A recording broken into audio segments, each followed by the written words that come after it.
যা প্রমাণ করে জনসংখ্যায় আমাদের অর্থনীতি আবার সাক্ষরতার হারও বেড়েছে এই জনসংখ্যা বৃদ্ধির সাথে। 2001 সালে যেখানে বাংলাদেশের সাক্ষরতা হার ছিল মাত্র 45%, সেখানে 2023 সালে তা বেড়ে দাঁড়িয়েছে 76.8%।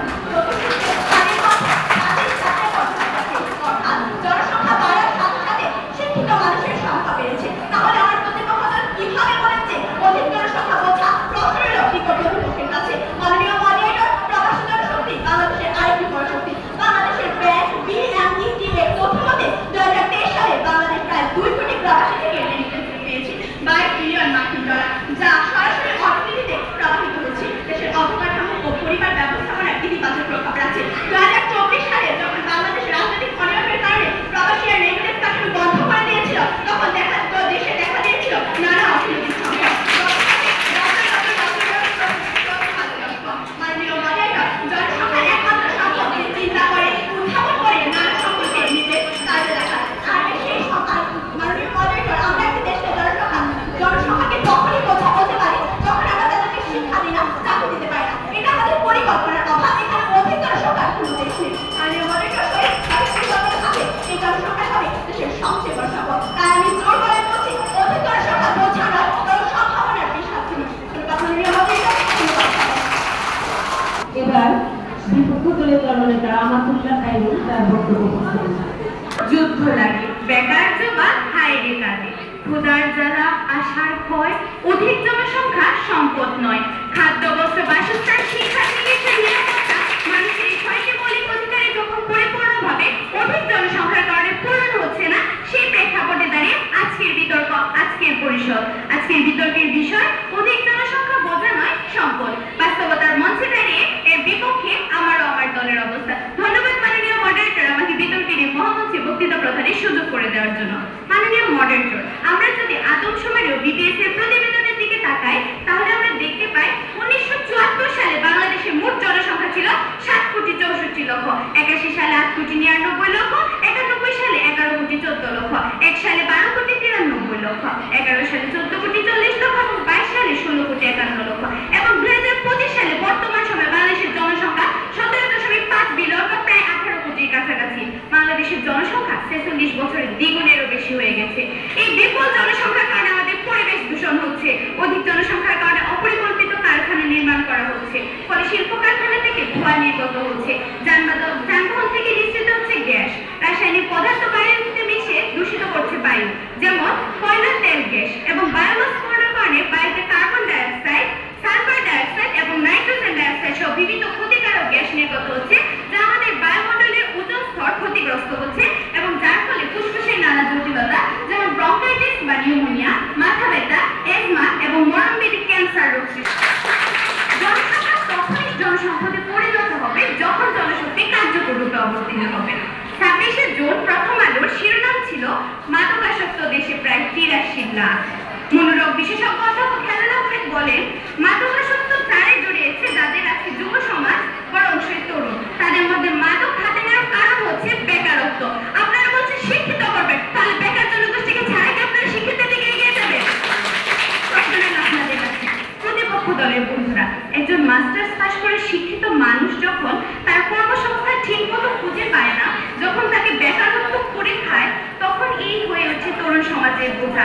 সেই বেকারত্বের কারণে সৃষ্টি হয় আজকে তথাকথিত চাঁদাবাজি কিংবা সন্ত্রাসের মতো ঘটনাগুলো। মাননীয় মডারেটর, আমরা বলি 18 বছরের আগে বিয়ে নয়, কিন্তু দরিদ্র সীমার নিচে যখন একজন মেয়ের অবস্থা থাকে, তখন তার বাবা মা তাকে বিয়ে দিয়ে দেয় এবং ফলস্বরূপ আমাদের আজকে অধিক জনসংখ্যা বৃদ্ধি পাচ্ছে। মন্ডলী একটু লক্ষ্য করুন, 1 লক্ষ মোমবাতি মিলে একটি সূর্যের সমান আলো কখনোই দিতে পারে না। এভাবে 100 জন নিরক্ষর ব্যক্তির তুলনায় 10 জন শিক্ষিত ব্যক্তিকে আমরা সর্বদাই শ্রেয় বলছি। বিজ্ঞ বিচারক মন্ডলী, আমরা যদি আরেকটু লক্ষ্য করি তাহলে দেখতে পারি 2012 সাল থেকে 2025 সাল পর্যন্ত মোট 3,885 জন বুয়েট পাস করা শিক্ষার্থী, যারা কিনা 70% তাদের আত্মস্বার্থের জন্য বিদেশে অবস্থান করছে। এই যদি হয় আমাদের দেশের অবস্থা, তাহলে আমরা জীবনে করতে পারবো না। মাননীয় মডারেটর, আমরা এখন বাংলাদেশ করতে চাই না, আমরা সোনার বাংলাদেশ করতে চাই, কোনো হাহাকার যেখানে থাকবে না কোনো চিৎকার, যেখানে শুধুই থাকবে আনন্দ আর আনন্দ। ধন্যবাদ মাননীয় মডারেটর, ধন্যবাদ সবাই। জনসংখ্যা নয় বোঝা, যদি চিন্তায় থাকি ঠিক, এই শক্তিতে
ইসরাত জাহান প্রকৃতি। এবার বিপক্ষে দলীয় দলনেতা আমাতুল্লাহ খাইরুল তার যুক্তি খণ্ডন করবেন। ধন্যবাদ মাননীয় মডারেটর আমাকে যুক্তি খণ্ডনের সুযোগ করে দেওয়ার জন্য।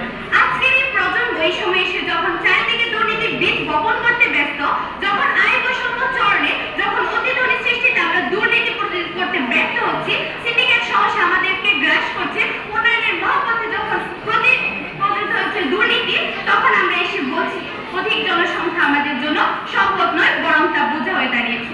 মাননীয় মডারেটর, আমি অতি প্রত্যাশায় হতাশ। মাননীয় মডারেটর, আমার পক্ষ দলকে দেখে মনে হচ্ছিল তাদের অস্তিত্ব ছিল এখানে, কিন্তু তাদের মন ছিল অন্য কোথাও। তারা এসে পড়বে আমার প্রশ্নের উত্তরই দিয়ে যাননি। মাননীয় মডারেটর, এটি বাংলাদেশ। সুযোগ পেলে যে রিক্সা চালক ভাড়া বাড়িয়ে দেয়, যে সবজি বিক্রেতা সবজির দাম বাড়িয়ে দেয়, যে ব্যবসায়ী অসৎ উদ্দেশ্যে পণ্য মজুত করে রাখে, যে সাধারণ জনগণ ব্যক্তি স্বার্থে অর্থের বিনিময় হলে সুপারিশ প্রত্যাশা করে, জনগণ ব্যক্তি স্বার্থের অর্থের বিনিময়ে রাজনীতিবিদ ক্ষমতার অপব্যবহার করে, যে আমলা ক্ষমতার দালালি করে, যে সিভিল সোসাইটি স্বার্থের কাছে অন্ধ হয়ে যায়, যে সিভিল সোসাইটি স্বার্থের কাছে অন্ধ হয়ে গিয়ে মিডিয়া ব্যক্তি ও গোষ্ঠীর উদ্দেশ্যে সার্ভ করে, যে রাজনৈতিক দল দেশের আগে দলের স্বার্থকে প্রাধান্য দেয়, তাদের মধ্যে খুব একটি বড় পার্থক্য নেই। যার যতটুকু সামর্থ্য সেই ততটুকু সামর্থ্যের মাধ্যমে দুর্নীতির অপব্যবহার করছে। তাই আমরা বলছি, আমরা কখনোই শিক্ষিত দুর্নীতিবিদ অধিক জনসমষ্টি আমাদের জন্য সম্পদ নয়, বরং শিক্ষিত, মানবিক, দক্ষ এবং যারা আমাদের জন্য ভালো, তারাই আমাদের জন্য অমূল্য সম্পদ। মাননীয় মডারেটর, খোদার রাজ্যে পৃথিবী গদ্যময়, পূর্ণিমার চাঁদ যেন ঝলসানো রুটি।